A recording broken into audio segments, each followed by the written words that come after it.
A very good morning to everyone. எல்லாரும் எப்படி இருக்கிறீங்க? இந்த புதிய நாளை கடவுள் நம்மளுக்கு கொடுத்ததுக்காக அவருக்கு நன்றி சொல்லுவோம். இன்னைக்கு நம்ம வாசிக்க போற வேத பகுதி சங்கீதம் 78:37 இருந்து 55 வரை. ஆசாப் எழுதின மஸ்கில் என்னும் போதக சங்கீதம்.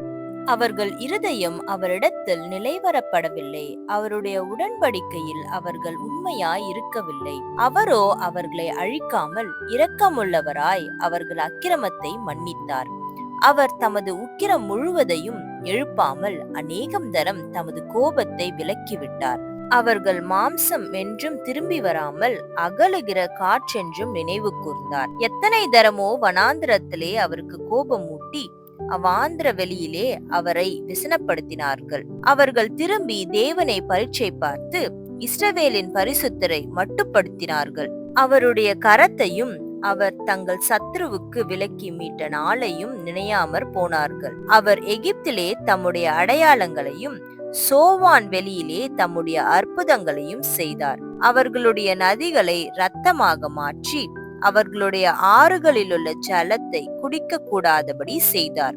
அவர்களை அழிக்கும்படி வண்டு ஜாதிகளையும் அவர்களை கெடுக்கும்படி தவளைகளையும் அவர்களுக்குள்ளே அனுப்பினார். அவர்களுடைய விளைச்சலை புழுக்களுக்கும் அவர்களுடைய பிரயாசத்தின் பலனை வெட்டுக்கிளிகளுக்கும் கொடுத்தார். கல்மழையினால் அவர்களுடைய திராட்சை செடிகளையும் ஆலங்கட்டியினால் அவர்களுடைய அத்தி மரங்களையும் அழித்து அவர்களுடைய மிருக ஜீவன்களை கல்மழைக்கும் அவர்களுடைய ஆடு மாடுகளை இடிகளுக்கும் ஒப்பு கொடுத்தார். தமது உக்கிரமான கோபத்தையும் மூர்க்கத்தையும் சினத்தையும் உபத்திரவத்தையும் தீங்கு செய்யும் தூதர்களையும் அவர்களுக்குள்ளே அனுப்பினார்.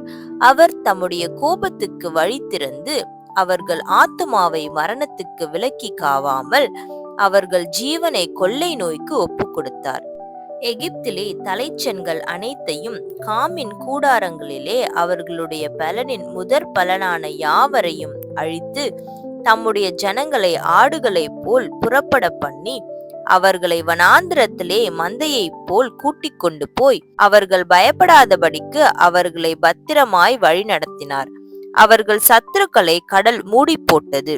அவர்களை தமது பரிசுத்த ஸ்தலத்தின் எல்லை வரைக்கும் தமது வலது கரம் சம்பாதித்த இந்த பர்வதம் மட்டுக்கும் அழைத்து கொண்டு வந்து அவர்கள் முகத்திற்கு முன்பாக ஜாதிகளை துரத்திவிட்டு தேசத்தை நூல் போட்டு பங்கிட்டு அவர்களுடைய கூடாரங்களில் இஸ்ரவேலின் கோத்திரங்களை குடியேற்றினார்.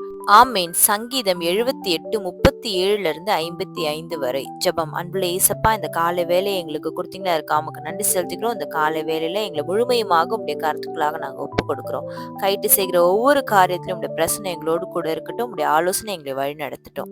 இயேசுவின் மூலம் ஜெபம் கேட்கிறேன் பிதாவே. ஆமேன். Thank you so much. Have a good day.